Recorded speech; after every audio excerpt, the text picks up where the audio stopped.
BSF এমন আদর করছে সীমান্তে, তাতে ভাইপো গরু পাচার করতে পারছে না।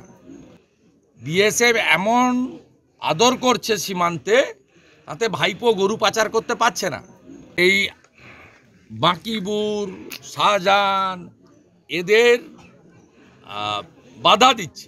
অমিত শাহজি স্বরাষ্ট্রমন্ত্রী হওয়ার পরে বিএসএফ এমন আদর করছে সীমান্তে, তাতে ভাইপো গরু পাচার করতে পারছে না। ভাইপো অমিত শাহজি স্বরাষ্ট্রমন্ত্রী হওয়ার আগে এনামুলকে দিয়ে গরু পাচার করত। বিনয় মিশ্র মাসে 30 কোটি টাকা করে তুলত। অসুবিধাটা হয়ে যাচ্ছে এই চোর মমতার গরু পাচার করতে পারছে না বলে। এ বর্ডারটা চায়। বর্ডারটা চাইলে কি হবে? গরু পাচার করবে, আপনার ফেন্সিডিল পাচার করবে, মাদকদ্রব্য পাচার করবে। পশ্চিমবঙ্গে এফসিআইর ভালো চাল শাহজাহান বিক্রি করে বাংলাদেশের সাতক্ষীরাতে, সেখানে ভালো চাল, মিলের চাল। আর আমাদের এখানে পোকা চাল আর সেই গমগুলো, আটাগুলো, কোথাও গম আটা নেই। আমরা এফসিআই থেকে ভারত সরকার ভালো গম দেয়, সেই গমগুলো পাঠিয়ে দিচ্ছে বাংলাদেশে। আর সেই গমের পরিবর্তে পচা আটা প্যাকেটে ঢুকিয়ে দিচ্ছে, যেগুলো গবাদি পশুও খায় না। তোমাদের যে আটাগুলো দিয়ে খাওয়া যায়, গবাদি পশুও খায় না। এই অসুবিধা হচ্ছে। বর্ডারটা চাইছে, আর রোহিঙ্গাকে ঢুকাতে হবে। সব হিন্দু ঐক্যবদ্ধ হচ্ছে, রাম নামে চারদিকে বিভোর। অতএব যদি জনসংখ্যা আর একটু বাড়িয়ে দেওয়া যায়, রোহিঙ্গা মালদের ঢুকিয়ে টুকিয়ে, তাহলে বেশ ভালোই চলবে। প্রায় 2 লক্ষ কোটি টাকার হিসাব দেয়নি রাজ্য। বর্ডারটা খুলে দিতে চাইছে। দাদা, এতদিন রাহুল গান্ধীর, এতদিন আপনাদের কনভয়ে হামলা হতো, বিজেপি হামলার মুখে পড়তো, আজ রাহুল গান্ধীও হামলার মুখে পড়লো। পশ্চিমবঙ্গে কেউ সেফ নয়। পিসির পা চাটবে যে, আর ভাইপোকে টাকা দিবে যে, সে ছাড়া পশ্চিমবঙ্গে কেউ সেফ নয়, সবাই আনসেফ। राज्य में एनआरसी करने नहीं देंगे ममता बनर्जी, राज्य में एनआरसी करने नहीं देंगे। तो एनआरसी का सवाल कहाँ है? पार्लियामेंट में एनआरसी पारित हुआ है। ये तो चुनाव के लिए ड्रामाबाजी। लोकसभा चुनाव आ रहा है, सीए हुआ है कानून। सीए में किसी का सिटीजनशिप छीनने का कानून नहीं है। सीए में जो लोग खास करके हमारी बंगाली हिंदू बांग्लादेश छोड़ के आया है, क्यों? वो हिंदू बोल के उसको भगा दिया बांग्लादेश से, उसको सिटीजनशिप देने का कानून है। सीए का अंदर सिटीजनशिप देने का कानून है। बहुत जल्दी सीए पोर्टल चालू हो जाएगा। सीधा सीधा स्टेट गवर्नमेंट का कोई रोल नहीं रहेगा। सीधा सीधा बंगाल का बंगाली हिंदू रिफ्यूजी बन के आया है, उनको रजिस्ट्रेशन करने का मौका मिल जाएगा। वो इक्वल सिटीजनशिप उनको मिल जाएगा। ये कानून पारित हो गया है। इम्प्लीमेंटेशन भी बहुत जल्दी चुनाव का पहले होने वाला है। लेकिन एनआरसी दूसरा इशू है। एनआरसी का कानून देश का पार्लियामेंट में पारित भी नहीं हुआ है, नोटिफिकेशन में नहीं हुआ है। ये भ्रम पैदा कर रहा है मुसलमान के अंदर। ममता काम नहीं किया, नौकरी नहीं दिया, इंडस्ट्री नहीं बनाया, बेरोजगारी ज़्यादा है, भ्रष्टाचार हर क्षेत्र में है। इसलिए ममता चुनाव के लिए एनआरसी का मुद्दा लाया है। डरा के, धमका के ये मुसलमान वोट जैसे 21 का चुनाव में कंसोलिडेट किया करने का ये कोशिश कर रहा है। ये कोशिश इस बार उसका फेल करेगा, नाकाम रहेगा। কলকাতায় মুখ্যমন্ত্রী ঘটনাস্থলের পাশে বলে আবেদন জানিয়েছে। ভালো, উনি করলে পরীক্ষার সময় এসব করছেন।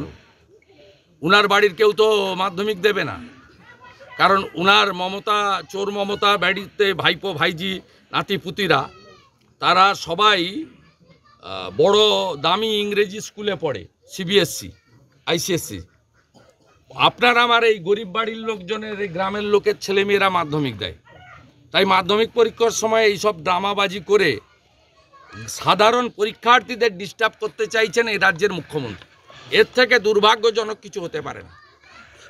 গত বছর 4 লক্ষ মাধ্যমিকে পরীক্ষার্থী কমেছে। এবছর এখনো পর্যন্ত 33,000 পরীক্ষার্থী রেজিস্ট্রেশন করার পরে অ্যাডমিট কার্ড নেয়নি। আর উনি 12.5 বছরে আর কিছু নাই করুক 21,000 নতুন মতের দোকান দিয়েছে। তার মাতৃদেবী 2018 সালে ভারতীয় জনতা পার্টির পঞ্চায়েতে প্রার্থী ছিলেন এখানে, এবং উনার বাবা রাম খামরুই আমাদের পার্টির অন্যতম এখানে লোকাল সংগঠক, এবং মিঠুন বুথেরও সম্পাদক ছিল। এই মৃত্যুর পিছনে রাজনীতি রয়েছে, এবং এই এলাকাতে তৃণমূল কংগ্রেসের গুন্ডামি 2019 সালে লোকসভা নির্বাচনে হারার পর থেকেই এই এলাকায় তাদের গুন্ডামি সবাই জানে। বিশেষ করে 21 সাল পর্যন্ত একটু চেপে চুপে ছিল। 21-এর নির্বাচনের পরে এই এলাকায় প্রচুর বাড়ি, অন্তত 35-40টা বাড়ি ভাঙচুর হয়, এবং মিঠুন খামরুই সহ বেশ কিছু নেতৃত্বকে ঘর ছাড়াও করে দেওয়া হয়। তাই মিঠুনের রাজনৈতিক পরিচয় নিয়ে বা মিঠুনের উপর তৃণমূলের টার্গেট নিয়ে নতুন করে আমার এখানে বলার কিছু নেই, সবাই জানে। তাই এই হত্যা কমপ্লিটলি এখানকার একটা তোলাবাজ গুন্ডা কাঞ্চন, তার নেতৃত্বে বা তার মদতে বা তার চক্রান্তে এই খুন তৃণমূলের গুন্ডারা করেছেন।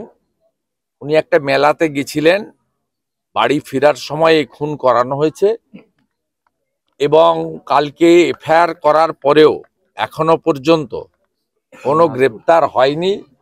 গ্রেপ্তার হওয়া তো দূরের কথা, প্রাথমিক যে তদন্ত করা, তার বাড়ির লোকদের জিজ্ঞাসাবাদ করা, প্লেস অফ অকারেন্স ভিজিট করা, অন্তত আজ সকালে এসে পুলিশ কুকুর দিয়ে এলাকাকে তার জামা কাপড় শুকিয়ে পুলিশ কুকুর এলাকায় ছাড়া, এই যে কাজগুলো আজকে সকাল থেকে মিনিমাম পুলিশের করা উচিত ছিল, সেটা করা হয়নি। এখন 4টে বেজে গেছে, সন্ধে আসতে যায়, তার মানে আজকে আর কিছু হবে না। তার মানে পুলিশ এই মৃত্যুটাকে একটা আত্মহত্যা বা অ্যাক্সিডেন্টের মতো, মানে আনন্যাচারাল ডেথ বলে মনে ট্রিট করছে। এটার যে পলিটিক্যাল মার্ডার, এর পিছনে যে কনস্পিরেসি আছে এবং এলাকার শাসক দলের গুন্ডারা আছে, এটা পুলিশ সামনে আনতে চায় না। আমি দলের পক্ষ থেকে, আমাদের মণ্ডল থেকে জেলা নেতৃত্ব উপস্থিত ছিলেন, তার ছবিতে ফুল দিয়েছি, তার পরিবারের সঙ্গে মিলিত হয়েছি।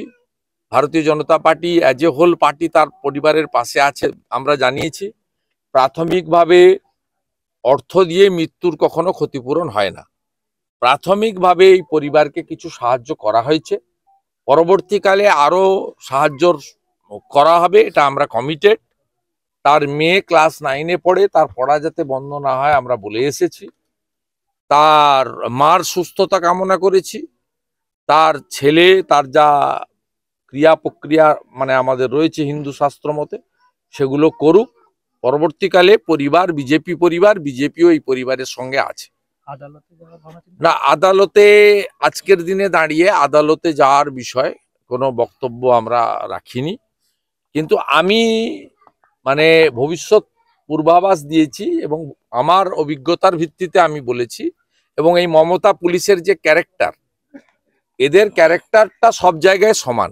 এখানে ধৃতিমান যা করছে, আপনার কলকাতায় বিনীত গোয়েলও তাই করছে, ডিজি রাজীব কুমারও তাই করছে, মডেল সেম।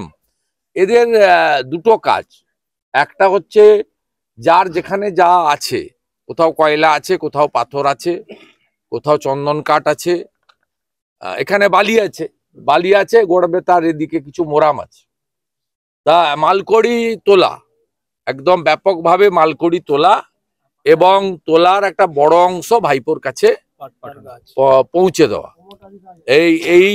এইটা হচ্ছে পুলিশের কাজ, to earn, to collect money and send to coal নেফিউর কাছে পৌঁছে দেওয়া। এটা হচ্ছে পুলিশের একটা কাজ। এটা আপনার আলিপুরদুয়ার থেকে মেদিনীপুর সেম চিত্র, সব জায়গায় বোতল আপনার নতুন, মদ সব পুরনো, একই রকম।